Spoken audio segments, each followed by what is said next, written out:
Alors ici, je vais voir le dialogue, l'interview et l'entretien. Voilà. Le dialogue, l'interview et l'entretien. Dialogue, l'interview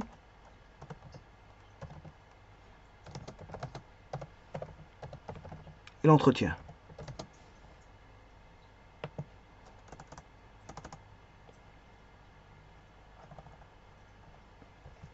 Donc c'est trois cas de figure que je vais traiter maintenant. Bon, il y en a des autres, mais ça je le verrai plus par la suite. Alors, la première des choses, là, on a un émetteur et un récepteur. Bon, on peut avoir deux types de communication. Bien sûr, ce sont deux types de communication orale, qui est la communication orale avec échange et sans échange. Alors, bien sûr, dans ces deux cas de figure-là, on a aussi deux cas qui se relient à ça. C'est un récepteur est présent et proche. Ici, il n'est pas présent et proche, mais il est absent et éloigné. C'est aussi simple que ça. Et dans tous les deux cas de figure, il y a une communication orale avec échange et une communication orale sans échange. Alors, si je prends le récepteur est présent et proche. Ah, donc je veux prendre le récepteur est présent et proche, c'est-à-dire que je prends celui-là. Voilà. Je prends celui-ci.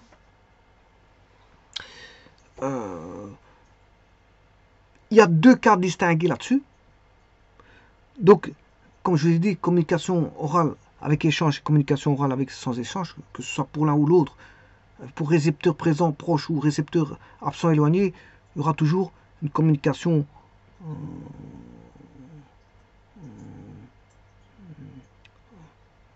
oui, attention que non. Le récepteur est éloigné et proche. Bon, je vais faire un cas de figure comme ceci. Parce que pour récepteur présent et proche, on aura les deux cas là. Voilà. Communication orale avec échange et sans échange. Alors, on aura les deux cas là. Par contre, pour le récepteur est absent et éloigné, on n'aura pas ces deux cas là. Je verrai ce qu'on a après. Voilà. Alors, le récepteur est présent et proche, ben, il faut justement distinguer ces deux cas, situation d'échange et situation de non-échange. Alors, situation d'échange, ben, on va dire que les interlocuteurs conversent véritablement, les rôles s'alternent, c'est-à-dire que l'émetteur devient le récepteur et le récepteur l'émetteur. Donc, bon, moi, il ne faut pas parler en même temps non plus. Hein. Je veux dire, chacun parle, voilà, quand il y en a qui s'interrompt, ben, c'est le dialogue, voilà, bidirectionnel, on va dire ça comme ça. Les rôles s'alternent. On a le feedback. Le feedback est possible en situation avec échange, c'est-à-dire qu'il y a des retours. Par exemple, on peut avoir une conversation, il y a des retours. Il y a des cours avec dialogue. Par exemple, si vous prenez dans les universités, les classes d'exercice, ben, il y a du dialogue. Il peut y avoir des questions-réponses dans un cours ex cathedra. Ça peut arriver. Ça peut arriver que le professeur donne voilà, la parole aux étudiants. Ben, généralement, ça ne se passe pas comme ça. Parce que c'est justement, les ex-cathédras, c'est des situations de non-échange. Hein. Le récepteur, il est proche, il est présent et proche. Voilà.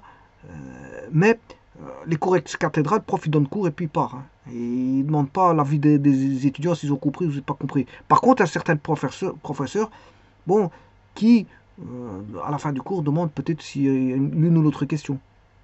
Je parle pour les cours ex cathedra, c'est-à-dire les cours magistrales, c'est-à-dire des cours qui se font dans deux amphithéâtres avec d'innombrables personnes. C'est pas possible de répondre à toutes les questions. Donc le professeur, quand il a terminé, il part. Sinon, s'il commence à répondre à toutes les questions, ben, les questions, on peut les répondre dans des petites classes, genre exercice. Voilà. Mais il y a des professeurs qui renvoient des feedbacks par des questions-réponses. Voilà, et répondre aux étudiants. Et donc ça, c'est situation avec échange. Donc il y a des situations avec échange qui permettent donc l'inversion des rôles, l'émetteur et du récepteur, voilà, si ça s'alterne, ben, par des questions-réponses, voilà, Mais il y a des situations de non-échange. Le récepteur, bien que proche, voilà, n'a pas la possibilité de répondre immédiatement. C'est les cours magistrales, des discours, hein, voilà, il y a des discours qui sont établis, voilà, voire dans des conférences, quoique la conférence, il peut encore poser des questions à la fin.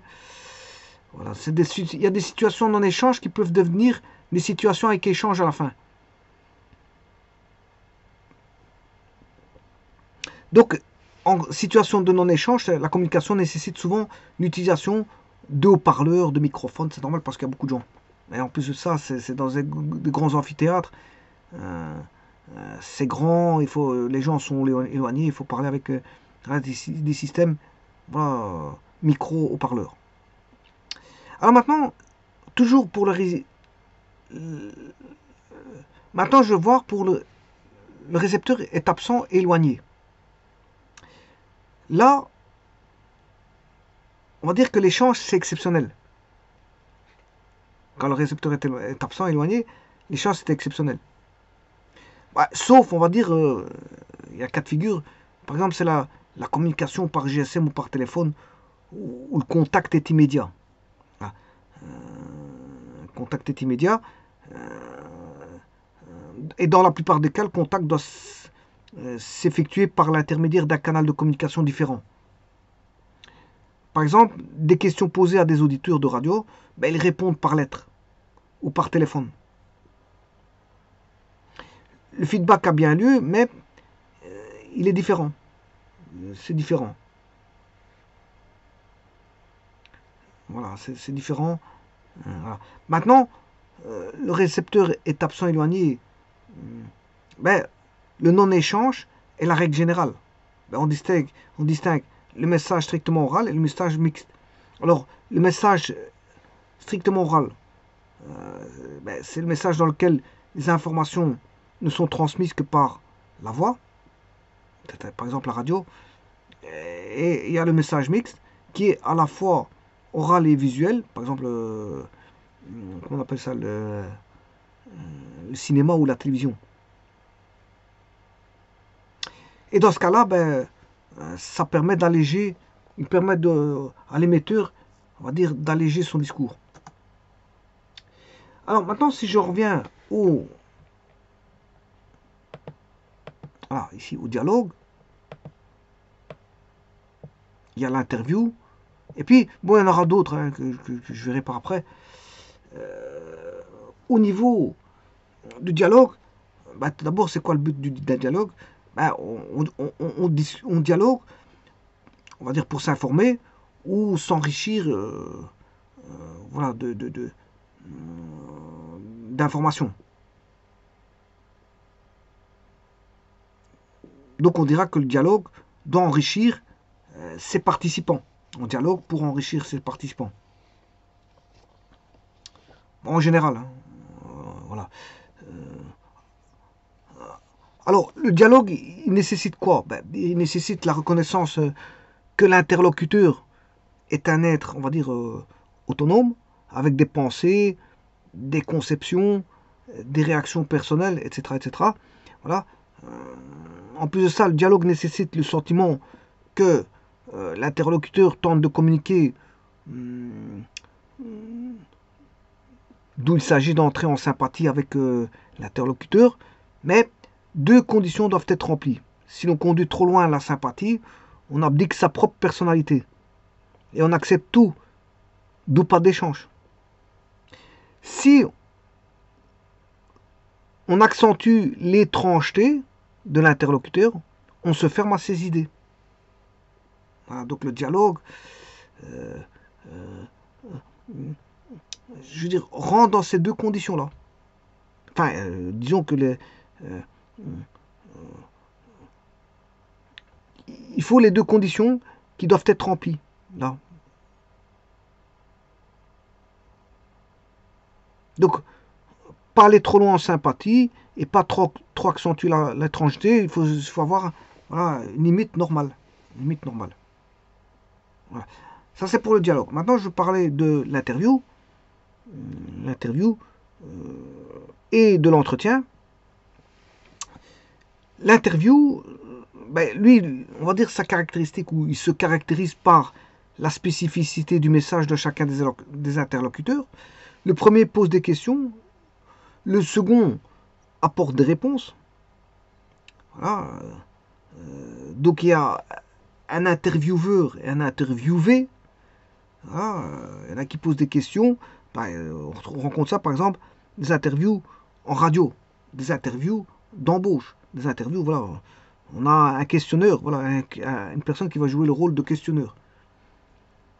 Et donc, bien sûr, l'interview demande une préparation sérieuse. Hein. Si vous passez un entretien d'embauche, ben, on ne va pas sans dire que vous préparez cet entretien. Voilà. Alors, ce questionnaire sera bien sûr ordonné chronologiquement ou logiquement. Il sera bien sûr adapté à l'interlocuteur, parce que voilà, sa personnalité, son niveau culturel, son niveau voilà, professionnel, etc. etc. Voilà. Il sera adapté à la situation et l'interview sera rédigée de manière à éviter, on va dire, les confusions, les ambiguïtés, les réponses forcées, etc. Quoique, bon, ça c'est encore, ça se discute. On va dire ça se discute. Parce que parfois il y a des interviews qui cherchent le buzz, voire le clash, enfin le buzz. Et donc les buzz, là, on va aller rechercher des réponses qu'on va forcer à aller chercher pour faire sortir, je veux dire, la, les mots de l'interviewé. Et voilà, de créer le buzz s'il dit des choses, je veux dire, pas conformes à ce que les auditeurs aimeraient entendre. Voilà, ça c'est pour l'interview. Bon, pour l'entretien. L'entretien, on va dire que c'est un véritable dialogue. Il s'établit entre les interlocuteurs qui échangent des idées, des propos, voire des arguments. Hein. Voilà. On va dire qu'il est indispensable de définir avec précision le but de l'entretien, voilà, et bien sûr de, son mode de présentation.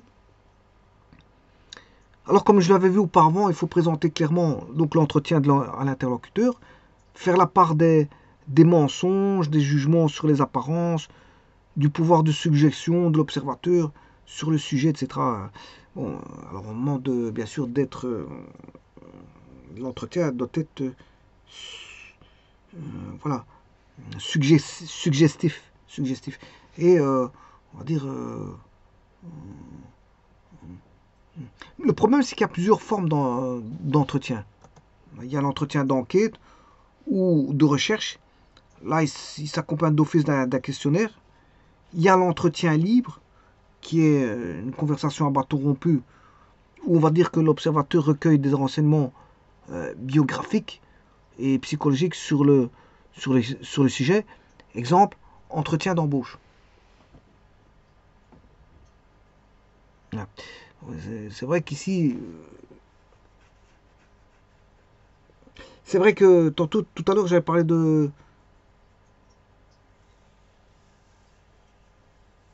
d'interviewer, voilà, c'est pas un interview pour un emploi, je m'excuse, c'est un entretien d'embauche, voilà, c'est ça, c'est un entretien d'embauche, c'est pas interviewé, on n'est pas interviewé quand on fait, je veux dire, un entretien d'embauche, je m'excuse, c'est une erreur de ma part, c'est une erreur de ma part.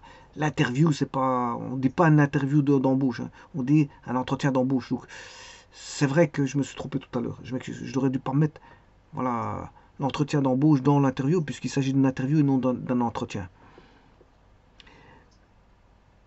Il ne s'agit pas d'un interview, mais bien d'un entretien, l'entretien d'embauche. Voilà.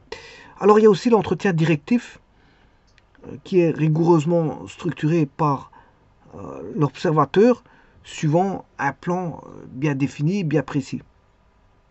Et s'il y a l'entretien directif, il y a aussi l'entretien non directif. Là, on a une attention silencieuse de l'observateur après la présentation des objectifs de l'entretien, d'où le sujet découvre seul les différents points du problème.